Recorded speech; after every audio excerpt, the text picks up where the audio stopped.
Et donc coucou tout le monde, aujourd'hui on se retrouve pour une nouvelle vidéo comment vivre avec. Et aujourd'hui on va faire le budget d'une étudiante en droit qui a 19 ans. Et je suppose qu'elle vit seule, elle m'a pas donné d'informations à ce sujet là, mais vu ses dépenses, je pense honnêtement. Ça va être plutôt cool, c'est un cas de figure qui peut concerner pas mal de monde parce qu'elle a pas de salaire à proprement parler, elle a une bourse, elle a des aides, mais c'est tout. Donc ça peut être intéressant de voir son budget et vous pourrez vous rendre compte que du coup même avec un petit salaire, on peut quand même épargner, c'est ce qu'elle fait et franchement c'est juste ultra cool. Voilà, ça change un peu du cas de figure de salarié ou d'entrepreneur, etc. Ça touche vraiment à une somme pas élevée et elle arrive quand même à faire pas mal de trucs avec et je trouve ça juste impressionnant. On va établir son budget tout de suite, mais avant de commencer j'aimerais que vous mettiez également vos budgets si vous voulez que je le fasse en vidéo avec une mise en forme assez spécifique. Je vous mets mon budget avec la mise en forme que je souhaite sous vos yeux. En gros, j'aimerais que vous mettiez donc le salaire que vous percevez et qui correspond à quoi, bien sûr, si c'est comme elle une bourse, des aides ou si c'est un salaire parce que vous êtes salarié, auto-entrepreneur, etc.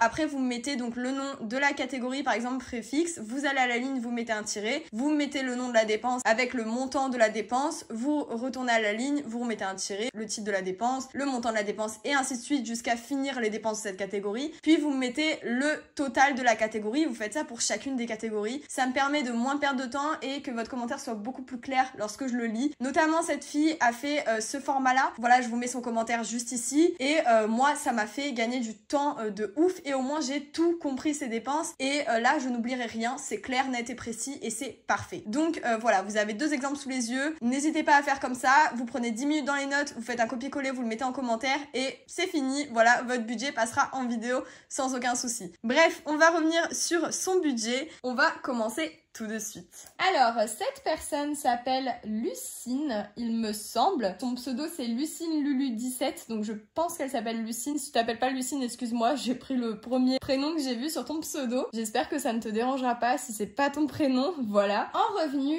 comme je vous expliquais, elle a une bourse et des aides. Donc, ces deux-là cumulés font qu'elle a un revenu de 484 €. Oui, oui. Quand je vous ai dit que c'était un faible revenu, c'est vraiment un faible revenu. Mais vous allez voir que franchement, je trouve qu'elle se débrouille vraiment bien. Et d'ailleurs, si vous avez des conseils à lui donner, peut-être pour payer un peu moins cher ou quoi, ses charges fixes, n'hésitez pas en commentaire, je pense qu'elle sera preneuse. Oui, j'ai sorti encore la vieille calculatrice, hein, je tourne la vidéo à la suite de l'autre vidéo que je vous ai fait comment vivre avec un minimum de 1500 €. Donc forcément, j'ai pas retrouvé la calculatrice en tout temps, donc écoutez, la calculatrice de collège ira très bien. Mais bon, bref, on s'en fout, on n'est pas là pour parler d'une calculatrice de collège, on est là pour parler de son budget. Donc au total, elle gagne du coup 484 €. Ici, je vais changer la catégorie. Alors pour une fois, je vais pas mettre virtuel, je vais mettre la catégorie défi, puisqu'elle m'a nommé quelques défis qu'elle faisait. Alors bien sûr, elle m'a pas donné les sommes qu'elle mettait, puisque je pense qu'elle doit le faire au cours du mois selon ce qui lui reste. Mais du coup, elle m'a donné le nom des défis qu'elle faisait, et elle fait le défi 5 €. Hop, donc je vais mettre une petite croix puisque j'ai pas le montant, et le défi des centimes. Voilà, défi centimes. Où je n'ai pas le montant bien sûr, puisque je pense que encore une fois c'est les sous qui lui restent par semaine ou par mois, elle doit les mettre dans ces deux défis là, quand ça concerne bien sûr les montants concernés, donc les billets de 5 et les pièces de centimes. Maintenant je vais passer à ses charges fixes. Alors du coup elle a un loyer de... Alors par contre Poulette, j'espère que tu t'es pas trompé au niveau de tes totaux de catégorie, parce que je n'ai pas recalculé, mais du coup on va le faire quand même ensemble au cas où, parce que c'est vrai que du coup je t'ai fait entièrement confiance vu la mise en forme parfaite que tu m'as fait, mais je pense que je vais quand même recalculer au cas où qu'on se trompe pas, parce que c'est possible que tu te sois trompé, on sait jamais. Même si t'as l'air d'avoir fait ça très bien, mais bon, il faut toujours vérifier une deuxième fois. Donc loyer 124 €. Je me demande si t'es pas au Crous ou un truc comme ça, si t'es étudiante en droit. Parce que 124 €, c'est vrai que ça me paraît très peu en loyer, donc je pense que ça doit être quelque chose comme ça. Ensuite, en assurance, alors assurance, je sais pas si c'est son assurance elle, c'est une assurance voiture, même si j'ai pas vu de case voiture ou automobile, ou si c'est une assurance de l'appartement, je sais pas. Ça, j'ai pas eu plus de spécifications, mais en tout cas, elle paye 6,50 € par mois. Elle paye également son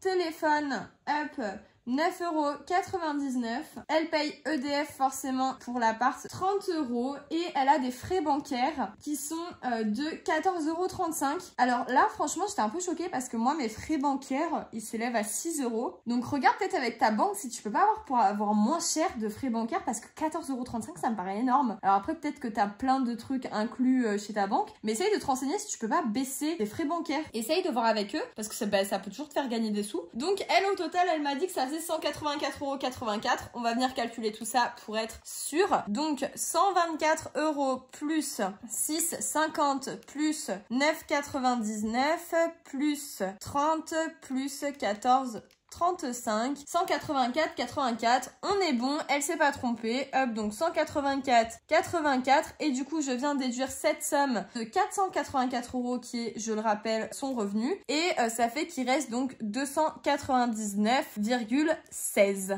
Ensuite, on va passer du coup à ses charges variables. Alors elle m'a pas spécifié si elle faisait ses charges variables en espèces ou si elle le traquait avec sa carte bancaire et qu'elle payait avec sa carte bancaire, je ne sais absolument pas. Voilà, donc si tu peux nous en dire un peu plus dans les commentaires, pourquoi pas, je suis preneuse. Donc elle m'a dit qu'elle avait en charge variable, donc là je vais pas changer le nom de la catégorie, mais vous avez compris qu'enveloppe budgétaire, pour moi c'est les charges variables, hein. Ça fait des années que je suis sur ce genre de type de budget mensuel et c'est toujours pareil, hein. Pour moi c'est charges variables, mais vu que je mets mes charges variables dans des enveloppes budgétaires, bah je les appelle enveloppes budgétaires, tout simplement, voilà. Petite parenthèse fermée. Donc en charge variable, elle a courses, elle a cantine, elle a machine à laver. Alors pareil, elle m'a pas spécifié si elle mettait au mois ou à la semaine. J'en ai aucune idée, j'ai le total du mois qu'elle met dans chacune des dépenses, mais je sais pas si elle est répartie par semaine ou si elle met tout au mois, donc on va mettre tout pour le début de mois, voilà, pour éviter de faire des bêtises. Transport, elle a aussi cadeau, elle a shopping, elle a également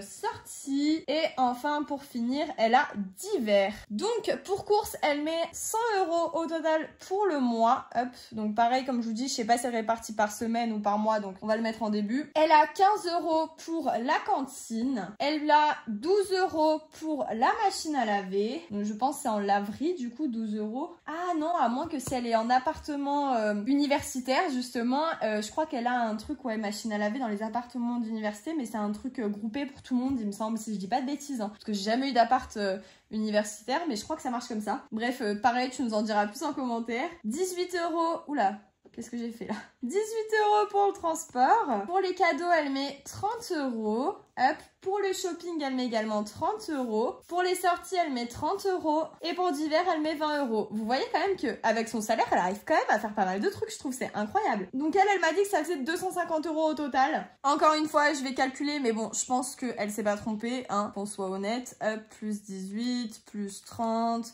plus 30, plus 30, plus 20... Et on est à 255, c'est bon. Hop, donc total 255. Et du coup, il restait 299,16. Donc moins 299,16.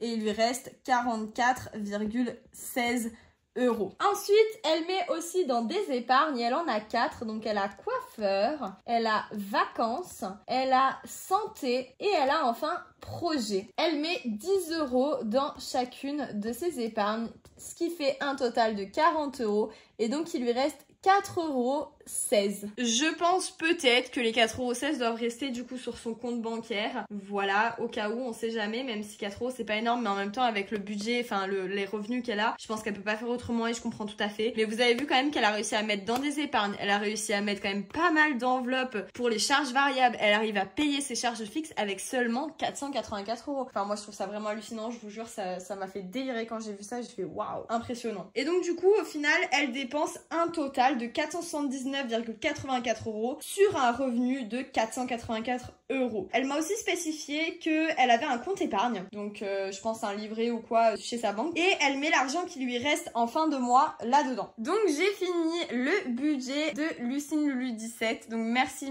beaucoup à toi de m'avoir donné ton budget et de m'avoir permis de faire cette vidéo. Donc en tout cas moi je vous fais de gros bisous, n'oubliez pas de mettre en commentaire vos budgets si vous voulez passer dans une des vidéos comment vivre avec. Moi c'est un vrai pur plaisir de faire ça à chaque fois, j'adore, je découvre plein de budgets, plein de façons de répartir l'argent différentes et franchement je surkiffe. Voilà, j'espère que vous surkiffez autant que moi. En attendant, n'oubliez pas de mettre un petit like, de commenter cette vidéo, de vous abonner et d'activer la petite cloche pour recevoir toutes les nouvelles notifications à chaque fois que je sors une nouvelle vidéo, c'est super important. En attendant, moi je vous fais de gros bisous et je vous dis à mercredi pour une vidéo au remplissage. Gros bisous tout le monde.